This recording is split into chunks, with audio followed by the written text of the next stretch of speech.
Alors, merci tout le monde. Ce fut tout un débat de société. Ce fut toute une bataille. Le gouvernement a choisi les travailleurs d'ici contre une multinationale qui ne respecte pas les lois du Québec. Les travailleurs du taxi ont gagné cette bataille parce qu'ils ont choisi d'être solidaires. Ces travailleurs ont défendu nos lois et les citoyens du Québec. Nous tenons à saluer tous ceux qui se sont levés debout. Nous tenons à saluer notre comité de chauffeurs et propriétaires de taxis et limousines. Vous savez, on gagne toujours à se tenir debout. Et tous les membres du RTAM se sont montrés à la hauteur de cette bataille-là qu'ils ont faite.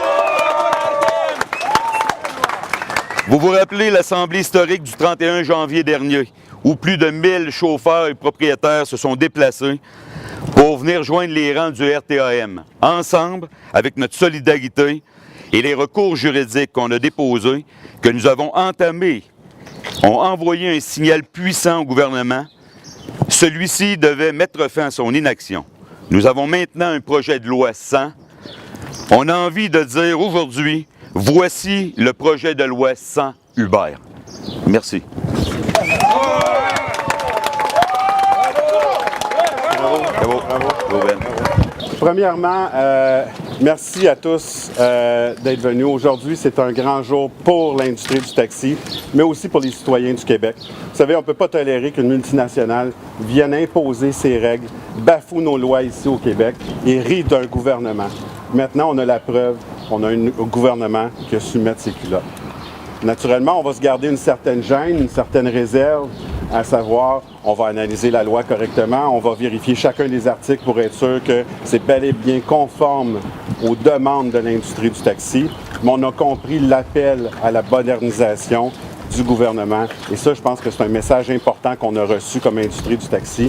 Et comme vous pouvez le voir, on est solidaire en tant que chauffeur et propriétaire, mais on va être solidaire aussi envers la population et on va rendre les services que la population nous demande. Maintenant, les grands pas qui a été réalisé par le projet de loi. Premièrement, on a conservé les pensions des chauffeurs et des propriétaires qui avaient investi dans l'industrie du taxi. Aucun plan de rachat. Bravo, bravo, parce que ça, c'était important. On aurait eu vraiment un enjeu de société s'il avait fallu aller dans ce sens-là. Alors, pour ce qui est du reste, on parle des permis. Une seule réglementation pour l'ensemble du transport rémunéré de personnes. Et ça également, c'est important. Des assurances commerciales pour tous les véhicules qui font du transport de personnes. Également, c'était une demande du RTAM. Vous savez, le RTAM a déposé un mémoire au mois de février lors de la commission parlementaire.